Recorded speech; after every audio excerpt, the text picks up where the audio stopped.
Hey guys, this is Mukesh. आज के video हम लोग सीखने वाले इस कमाल के पैराग्राफ को ट्रांसलेट करना, किस तरह से हम लोग हिंदी स्टोरी को इंग्लिश में ट्रांसलेट करते हैं। तो सही है, इस बात को जानने के लिए इस वीडियो के अंत तक बने रहिए और आगे बढ़ने से पहले मेरे चैनल को सब्सक्राइब कर लो। सब्सक्रिप्शन बटन में एक बेल आइकन होगा, उसको भी हिट कर ले ताकि मेरा हर एक लेटेस्ट वीडियो की नोटिफिकेशन बिल्कुल टाइम पर मिलती रहे। अब किसी भी हिंदी स्टोरी को इंग्लिश में करना आसान हो गया फ्रेंड्स, क्योंकि मैं आपके साथ हूँ। आपको कोई भी डाउट्स हो किसी भी सेंटेंस में तो कमेंट बॉक्स में राइट कीजिए। फिलहाल हम लोग बात करते हैं इस स्टोरी को, शॉर्ट स्टोरी। एक्चुअली स्टोरी तो बहुत लॉन्ग है, बट इस वीडियो में हम लोग सीखने वाले हैं इस छोटे से पैराग्राफ को इंग्लिश में किस तरह से ट्रांसलेट किया जाए और कौन कौन से नियम और कौन कौन से रूल्स और कॉन्सेप्ट जो होते हैं हम लोग को फॉलो करने होते हैं हिंदी स्टोरी को इंग्लिश में कन्वर्ट करने के लिए। तो सही है, आइए स्टार्ट करते हैं। हम लोग अब पढ़ते हैं फर्स्ट लाइन। फर्स्ट लाइन हमारा क्या है? कोई भी स्टोरी बोलने से पहले एक समय की बात है, एक बार की बात है या बहुत समय पहले की बात है तो इसको इंग्लिश में बोलते हैं वंस अपॉन अ टाइम या long long ago, once upon a time या ओनली वंस भी आप राइट कर सकते हैं। तो ये हुआ कोई स्टोरी सुनाने से पहले आप इसका यूज कर सकते हैं। आइए इस पैराग्राफ को ट्रांसलेट करते हैं। फर्स्ट लाइन क्या है? जंगल में उस दिन बहुत चहल पहल थी। तो जंगल में उस दिन बहुत चहल पहल थी। यहाँ पर देखिए, जंगल में को बोलते हैं इन द जंगल, उस दिन को इंग्लिश में बोलते हैं दैट डे। अब यहाँ पर बहुत चहल पहल थी, ये किस तरह का सेंटेंस है, इसको किस तरह से बनाया जाएगा? ये सिंपल सेंटेंस है, वॉज वर्ड से बनेगा। तो चहल पहल का इंग्लिश पहले आपको मालूम होना चाहिए। चहल पहल को इंग्लिश में बोलते हैं एक्टिविटी या मोमेंट या मेरीमेंट, और भी बहुत सारे इंग्लिश होते हैं। इन तीनों में से आप किसी एक का यूज करने वाले हैं। आप किसी एक का यूज कर सकते हैं तो सही है, हम लोग किसी एक का यूज कर लेते हैं। चलिए मेरीमेंट का यूज कर लेते हैं। There was a lot of merriments, there was a lot of merriments. और उसके बाद क्या है?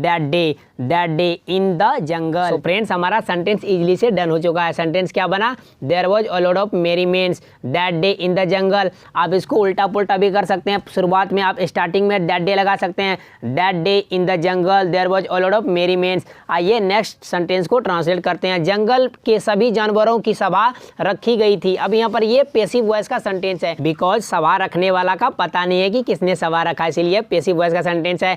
इसको आप दो सेंटेंस में बना सकते हैं। इट मींस दैट इसको दो टेंस के अकॉर्डिंग से बना सकते हैं। एक तो पास्ट इंडेफिनिट टेंस से बना सकते हैं या पास्ट परफेक्ट टेंस से बना सकते हैं, लेकिन स्टोरी में इंडेफिनिट टेंस का ज़्यादा यूज किया जाता है, इसलिए हम लोग यहाँ पर यूज करने वाले पास्ट इंडेफिनिट का। स्ट्रक्चर क्या होता है? Object plus was verb plus verb का third form. It means that V3 write करने वाले हैं। तो यहाँ पर देखते हैं ऑब्जेक्ट क्या है। जंगल के सभी जानवरों की सभा रखेगी। सभा को इंग्लिश में क्या बोलते हैं? सभा को मीटिंग बोलते हैं और असेंबली भी बोला जाता है, दोनों में कोई राइट कर सकते। चलिए मीटिंग राइट करते हैं। The meeting of all the animals of the forest was kept. The meeting of all the animals of the forest was kept.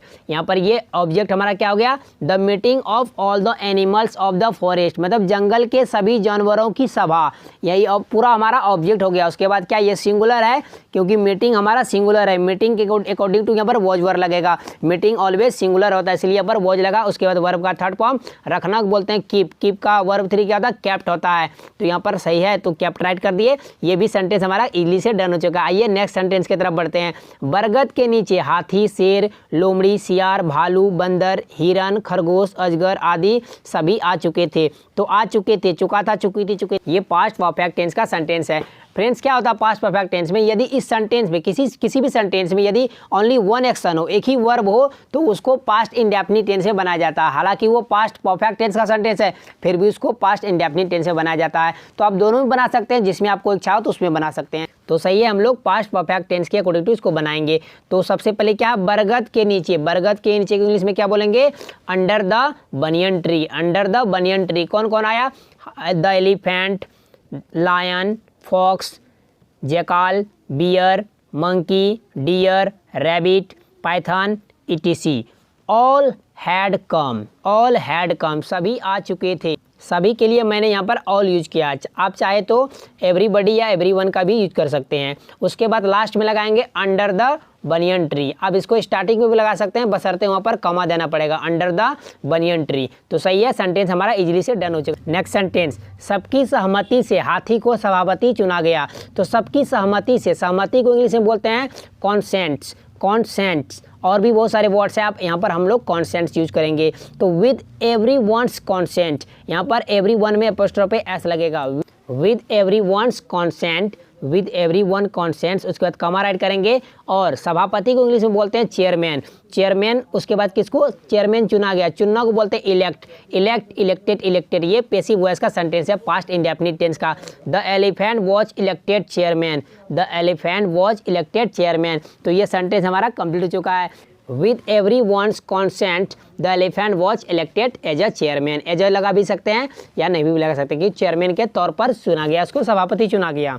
Next sentence है सभा शुरू हुई, सभा शुरू हुई क्या बोलेंगे, कोई भी काम स्टार्ट हुआ, द मीटिंग वॉज स्टार्टेड, ये भी पैसिव वॉइस का पास्ट इंडेफिनिट टेंस का सेंटेंस है, द मीटिंग वॉज स्टार्टेड, सभा शुरू हुई। नेक्स्ट सेंटेंस में आते हैं, सबने अपनी अपनी परेशानियां बताई और मिलकर उनका हल ढूंढने की कोशिश करने लगे।